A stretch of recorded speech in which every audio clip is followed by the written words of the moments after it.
तो दाऊद गिरोह जो है उसके टेररिस्ट के साथ में, आईएसआई के साथ में जो रिलेशनशिप है उसको किस पर्सपेक्टिव में देखते हैं कि वो आज कितनी बड़ी थ्रेट है हमारे लिए, हिंदुस्तान के लिए? जहाँ तक मुझे पता है, मैं कंफर्म तौर पे ये कह ही नहीं सकता हूँ कि आईएसआई या किसी टेररिस्ट आउटफिट के साथ उसका कोई जोड़ है या कोई लिंक है। जिस दिन पता चलेगा कि ये लिंक है, उस दिन ज़रूर पूरी तरह से मैं मान लूँगा कि ये बहुत बड़ा एक थ्रेट है और उस थ्रेट को कैसे एलिमिनेट करना चाहिए उसके बारे में भी सोचना शुरू करूँगा। लेकिन हिंदुस्तान है, अमेरिका है, हमेशा चिल्लाते रहते हैं कि ये आदमी जो है बहुत बड़ी थ्रेट है। अमेरिका ने उसे लिस्टेड आतंकवादियों की सूची में डाला है। उसके जितने भी लोग हैं उनके ऊपर निगरानी रखी जा रही है। हिंदुस्तान ने उसके प्रत्यर्पण के लिए पाकिस्तान को डोजियर में नाम भेजा हुआ है, फोटो भेजे हैं, उसकी आइडेंटिटी किट भेजे हैं। इतना सब होते हुए भी आप नहीं मानेंगे?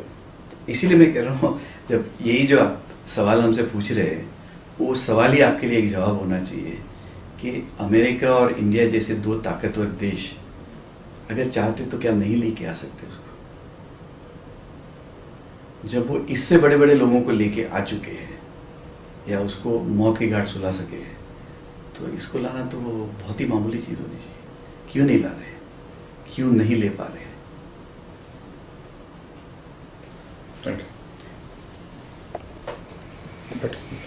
आपने ഞാൻ പറഞ്ഞ ഷോക്കുడు ಚೀರೆ ಬನ್ನಿ ಅತ್ತೆ ಎನ್ನ ನೆನೆಪುಡು ಸ್ಟಾರ್ಟ್ ಆತಿನ ಮೋಹನ್ कोटियन पोए आइड बुक का मुकुल सेपरेट आए रे और लड़कों को बोलने ना, आप इधर से स्टार्ट करो।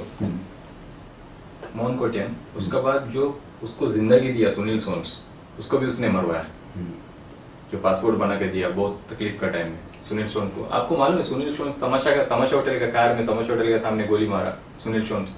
नाम सुना आपने याद? 100% सुनील सोन नहीं, वो नहीं सुना हो। 2001 में मारा सुना क्या? लेकिन वो बहुत ही एक सरनेम ही से सोन्स, SOANS सोन्स। तमाशा होटल कार में, तमाशा होटल के सामने मारो। 2001 में हुआ ये काम। नहीं, जो एकदम वो निकल गया होगा, पास नहीं, हो क्योंकि गया वो नाम नहीं है उसका, वो मतलब कोई, खैर वो बताएंगे तो अच्छा ही है। नहीं, वो ऐसा फिगर था ही नहीं जिसके लिए कोई बात नहीं, लेकिन फिर भी हम वो कर सकते हैं। नहीं, कंपनी के लिए अच्छा फिगर था क्योंकि छोटा राजन को तकलीफ का टाइम में पासपोर्ट बना के उसने दिया था, सपोर्ट किया था। ओके, और मोहन कोटियन, मुके रमन पग, उसके बाद में रोहित वर्मा की वाइफ, उसकी बच्ची और उसकी वाइफ को कौन संभाल रहा है? बालू, संजय घाटे, संजय निर्मल, रम्या बटलर। चलिए शुरू करो। अंडरवर्ल्ड इस चीज के लिए बड़ा पहचाना जाता था कि जो लोग उसके लिए काम करते हैं उनकी मौत या उनकी गिरफ्तारी के बाद न केवल उनके पूरे मुकदमों का खर्च, उनके अगर मौत हो गई तो उनकी पूरी अंत्येष्टि का खर्च और उनके परिवार का भरण पोषण किया करता था। पिछले कुछ समय से ये चीज खत्म हो गई है।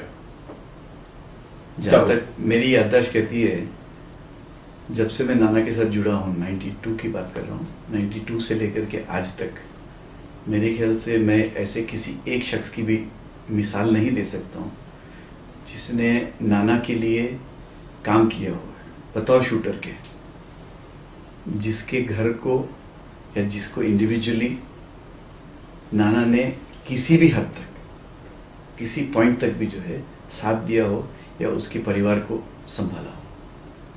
सबसे बड़ा एग्जाम्पल है रोहित वर्मा, जिसने 32 गोलियां खाई छोटा राजन के साथ रहते हुए। अगर वो 32 गोलियां उसने नहीं खाई होती तो नाना तक पहुंचना बहुत आसान था, क्योंकि नाना सिर्फ बगल वाले कमरे में थे। तो पहले ये लोग बिजी हो गए रोहित वर्मा को 32 गोली मारने में। उसके बाद में जब वो अंदर पहुंचे तब तक उसकी बीवी को भी एक यहाँ पर कंधे पे गोली लगी थी, उसका बच्चा उसी इलाके में घूम रहा था। ये तो तकदीर है कि उन लोगों ने उस बच्चे को नहीं मारा। उसके बाद में आज जो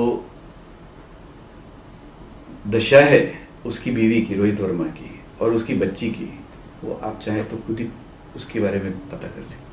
और कौन से ऐसे लोग हैं जो मेरे ख्याल से मैं गिनती भूल चुका हूँ, लेकिन कुछ ऐसे मैं एग्जाम्पल ज़रूर दे सकता हूँ। मोहन कोटियन था, मोहन कोटियन के अपने भाई को बाद में छोटा राजन ने मार दिया, छोटे भाई को, सिर्फ इसलिए कि उसने छोटा राजन के खिलाफ कुछ कहा इसलिए क्योंकि उसके भाई को मारा गया था। मोहन कोटियन का भाई संजय घाटे, बालू डोगरे, संजय निर्मल, जगदीश शेट्टी, पांड्या, ऐसे कितने नाम मैं बताऊं। अगर आप फाइल्स निकाल के देखें कि छोटा राजन गिरोह के कितने लोगों का काउंटर हुआ है, तो मेरे ख्याल से ये 100 के तो नीचे नहीं हो सकते। और उनमें से हर एक इंसान के परिवार से जाकर के पूछिए कि आज वो लोग क्या कर रहे हैं, उनका भरण पोषण कौन कर रहा है, उसमें से छोटा राजन का क्या हिस्सा है। जब उसके परिवार पर कोई हाथ लगाता है तो बड़ा दर्द होता है उसको। लेकिन जिन लोगों ने उसके लिए इतना सब कुछ किया, उनको कभी मुड़ के ये नहीं पूछा कि भाई तेरे बच्चे स्कूल जा रहे हैं कि नहीं, तेरी बीवी के पास खाने के लिए है या नहीं करके। ऐसे कितने नाम बताऊं। और ऐसा तो कुछ लोगों ने तो आपकी मीडिया के सामने इंटरव्यू भी दिया है। बालू डोगरे की वाइफ से पूछ लीजिए, घाटे की वाइफ से पूछ लीजिए। ऐसे कितने लोग हैं जिन्होंने कितना कुछ किया है छोटा राजन के लिए। अगर उन लोगों का साथ नहीं होता था, छोटा राजन नहीं होता, कोई नहीं पहचानता उसको। सबका कुछ ना कुछ तो योगदान था। और भी गिरोहों में ये हालात है? मैं और गिरोहों के बारे में नहीं कह सकता क्योंकि मुझे नहीं पता वो लोग क्या करते हैं या क्या नहीं करते।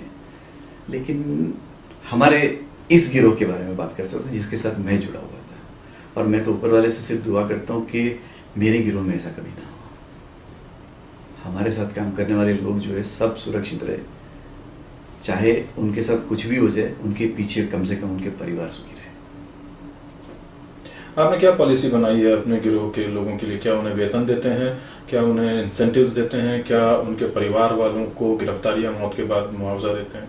हर किसी को फिक्स वेतन तो मिलता ही मिलता है, हर महीने मिलता ही ज़रूर है। अगर पकड़े जाते तो अंदर उनका सारा खर्चा हम संभालते, चाहे वो वकील का खर्चा हो, महकमे का खर्चा हो, चाहे उनके परिवार का खर्चा हो, सब कुछ ही हम आज संभाल रहे हैं।